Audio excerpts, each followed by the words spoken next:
मेरा हो मन स्वदेशी, मेरा हो तन स्वदेशी, मर जाऊं तो भी मेरा होवे कफन स्वदेशी।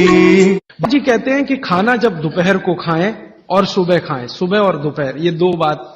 वो ये कहते हैं कि दोपहर और सुबह का खाना खाएं। वैसे तो वो कहते हैं दोपहर का ना खाएं, दोपहर का खाना सवेरे खाएं। लेकिन अगर आप खा ही रहे हैं तो वो ये कहते हैं कि तुरंत विश्रांति लें, खाते ही आराम करें, काम कोई ना करें। कब तक? 20 मिनट। 20 मिनट विश्रांति लें। और उसको उन्होंने एक्सप्लेन किया है कि वो विश्रांति जो होनी चाहिए वो आपके शरीर को, जो बायां हाथ है इसको नीचे करके दाएं हाथ को ऊपर करके वाम कुक्षी अवस्था में लेटें। भगवान विष्णु को लेटे हुए देखा शेषनाग पर, बस उसी परिस्थिति में लेटें, उसी स्थिति में लेटें। क्यों? Left side. आप जानते हैं हमारे शरीर में 2 नाड़ियां हैं, वैसे तो 3 हैं। 3 नाड़ियां, एक सूर्य नाड़ी है, एक चंद्र नाड़ी है, एक मध्य नाड़ी है। ये जो सूर्य नाड़ी है यही भोजन को पचाने में मदद करती है। सूर्य नाड़ी तभी चलती है जब आपकी चंद्र नाड़ी कम हो। भोजन पचाना है सुबह का और दोपहर का, सूर्य नाड़ी तीव्र होनी ही चाहिए। तो लेफ्ट साइड में लेटो तो तुरंत सूर्य नाड़ी शुरू हो जाती। वैसे तो अगर आप स्वस्थ हैं तो खाना खाते ही आपकी सूर्य नाड़ी अपने आप शुरू हो जानी चाहिए। नहीं हो रही है तो लेफ्ट साइड में लेट जाइए, लेटते ही शुरू हो जाएगी। 20 मिनट जरूर लेटें। फिर आप कहेंगे जी नींद आ गई, तो भागवती जी कहते हैं ले लो एक झपकी। वो ये कहते हैं रोको मत इस नींद को। जो सूत्र उन्होंने लिखा है कि दोपहर भोजन के बाद या सुबह भोजन के बाद अगर आपको आलस्य है शरीर में, तो वो कहते हैं कि बिना संकोच इस झपकी को ले लो। 20 मिनट की झपकी ले लो, ज्यादा से ज्यादा 40 मिनट की ले लो, इसके आगे नहीं। तो अगर आप भोजन के बाद इस विश्रांति ले लें 20 से 40 मिनट, तो अगले आधे दिन काम करने को बहुत एनर्जी आपके पास आएगी। आप चाहें तो आज ही करके देख लें। मैं इस सूत्र को वैसे कल विस्तार से समझाने वाला हूं कि शरीर के 14 वेग होते हैं, वेग, उनको कभी भी रोके नहीं। उसमें से निद्रा है, नींद जो है ना, ये एक वेग है। तो वो कहते हैं कि दोपहर के खाने के बाद अगर आलस्य आ रहा है तो ये स्वाभाविक है, क्योंकि खाना खाते ही जठर अग्नि प्रदीप्त होगी। अग्नि प्रदीप्त होने के लिए मैंने आपसे कल समझाया था ना, ब्लड की जरूरत पड़ेगी। तो सारे शरीर का खून पेट में रहता है जब तक खाना पचता है।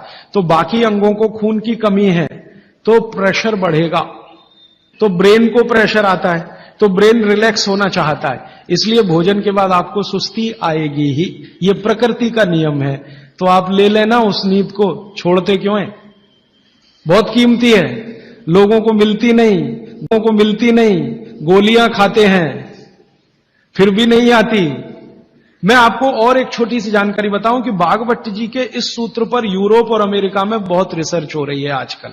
और ब्राजील और मैक्सिको और ऑस्ट्रेलिया, तीनों देश की सरकारें 2008 में कानून बनाने जा रही हैं कि हर एक कर्मचारी को लंच के बाद झपकी लेने के लिए ब्रेक देना कंपलसरी है।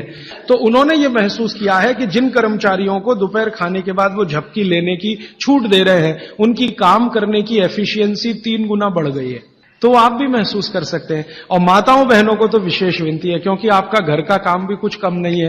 किसी भी फैक्ट्री को चलाना बहुत आसान है, घर चलाना बहुत मुश्किल काम है। और घर में भी सबसे मुश्किल काम है बच्चों को बड़ा करना। मैं मानता हूं दुनिया में इससे बड़ा कोई काम नहीं। तो आपको काम तो घर में भी है, आप भी भोजन के बाद एक झपकी लेने का नियम बना ही लो। सब काम छोड़कर झपकी ले लो, सब काम छोड़कर झपकी ले लो आप। क्योंकि मैं आपसे यह कह रहा हूं कि आपके शरीर के स्वस्थ रहने से ज्यादा बड़ा कोई काम नहीं है दुनिया में। कोई शर्म नहीं, सास की शर्म नहीं, ससुर की शर्म नहीं, पति की शर्म नहीं, बच्चों की शर्म नहीं। आपने दोपहर का खाना खाया, झपकी ले ही लो 20 मिनट से 40 मिनट। जिंदगी आपकी सुखी रहेगी, जिंदगी भर आप सुखी रहेंगे। इसमें कोई शर्म की बात नहीं है, यह शरीर की जरूरत है। जैसे भूख लगती है तो हम खाना खाते हैं, इसमें क्या शर्म करते हैं? वैसे ही खाना खाते ही ब्लड प्रेशर बढ़ता है और ब्रेन को ज्यादा प्रेशर बर्दाश्त नहीं है, तो नींद लेना ही शरीर के लिए अच्छा है। तो आप ये कर लो। पुरुषों के लिए भी मेरी विनती है।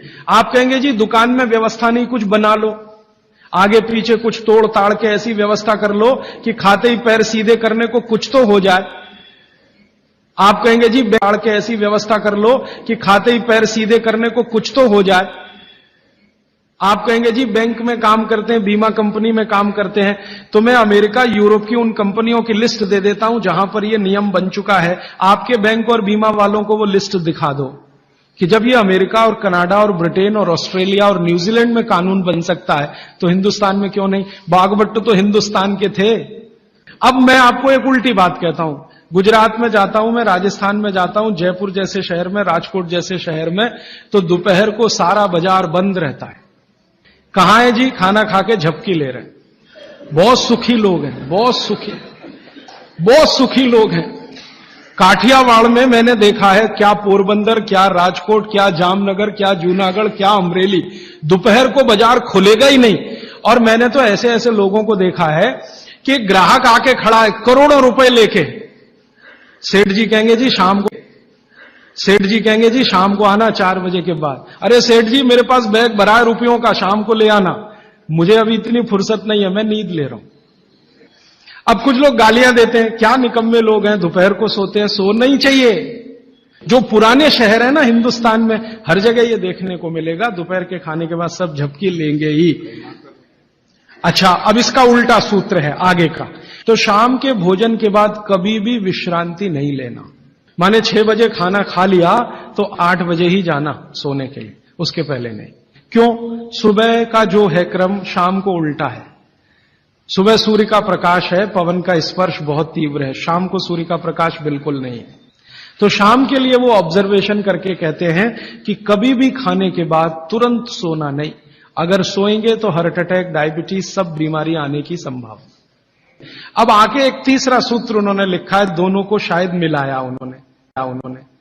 वो ये कहते हैं कि सुबह और शाम को अगर जो आप ये दोनों नियम पालन नहीं कर पाते किसी कारण से, करें तो बहुत अच्छा है, नहीं कर पाते तो वो ये कहते हैं कि 10 मिनट के लिए वज्रासन में जरूर बैठ जाए, सुबह और शाम दोनों।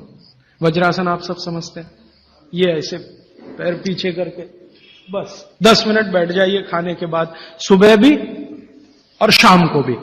और प्राणायाम और योग में महर्षि पतंजलि ने कहा है कि भोजन के बाद जो किया जाने वाला आसन है वो ये एक ही है, बाकी कोई आसन आप नहीं कर सकते। महर्षि पतंजलि बागभट्ट के बाद के हैं। महर्षि पतंजलि कहते हैं कि अगर वज्रासन में कोई बैठता है तो शरीर बिल्कुल वज्र के जैसा ही होता है। वज्र आप समझते हैं, एकदम कठोर मजबूत। अब मैंने हिंदुस्तान के कई लोगों को देखा, गांधी जी को तो मेरे आंखों से नहीं देखा, शोभाकांत जी ने देखा है। गांधी जी घंटों घंटों वज्रासन में बैठते थे और आप देखो एकदम पतला शरीर और अंग्रेजों की लाठी खाने को हमेशा तैयार। वो वज्रासन की कृपा है गांधी जी। गांधी जी कोई आसन नहीं करते थे, कोई प्राणायाम नहीं करते थे। सुबह घूमने जरूर जाते थे और घंटों घंटों 3-3 घंटे तो लोगों ने उनको देखा बिना हिले डुले वज्रासन में बैठ के चिट्ठी लिख रहे, किताब पढ़ रहे वगैरह वगैरह। तो शरीर की बहुत सारी क्रियाएं एकदम दुरुस्त रहती। ये 3 सूत्र हुए। शरीर में कैल्शियम जो है ना, कैल्शियम ये एक घटक है, माइक्रो न्यूट्रिएंट इसको कह सकते हैं अंग्रेजी में, सूक्ष्म पोषक तत्व है। ये कैल्शियम के बारे में जो गंभीर बात है आज के विज्ञान के हिसाब से जो मैं कहना चाहता हूं, भागवत जी ने तो 3500 साल पहले कह दिया, आज का विज्ञान उसको प्रूव कर रहा है, कंफर्म कर रहा है। वो ये कि कैल्शियम की कमी अगर शरीर को है तो आपको 20 नहीं 50 बीमारियां आएंगी। कैल्शियम की कमी अगर है शरीर को तो 50 बीमारियां आएंगी। क्या क्या आ सकता है? हर तरह का दर्द आपको होगा, हर तरह का, मांसपेशियों का दर्द, हड्डियों का दर्द, सब तरह का। हड्डियों की जितनी विकृतियां हैं वो सब कैल्शियम की कमी से आएंगे। हड्डियों के जितने रोग हैं वो सब कैल्शियम की कमी से आएंगे। फिर वो कहते हैं कि रक्त के बहुत सारे रोग कैल्शियम की कमी से आते हैं, रक्त के रोग, खून की बीमारी। फिर वो कहते हैं कि बहुत सारे कफ के रोग कैल्शियम की कमी से आते हैं। तो कैल्शियम कम नहीं होने देना चाहिए। जो विज्ञान आज का कहता है, आधुनिक विज्ञान ये कहता है कि कैल्शियम वो माइक्रो न्यूट्रिएंट है, वो सूक्ष्म पोषक तत्व है जिसके शरीर में रहने पर ही दूसरे सूक्ष्म पोषक तत्व उपयोगी होते हैं। ये 12-15 साल का रिसर्च है, एक वाक्य में मैंने खत्म कर दिया।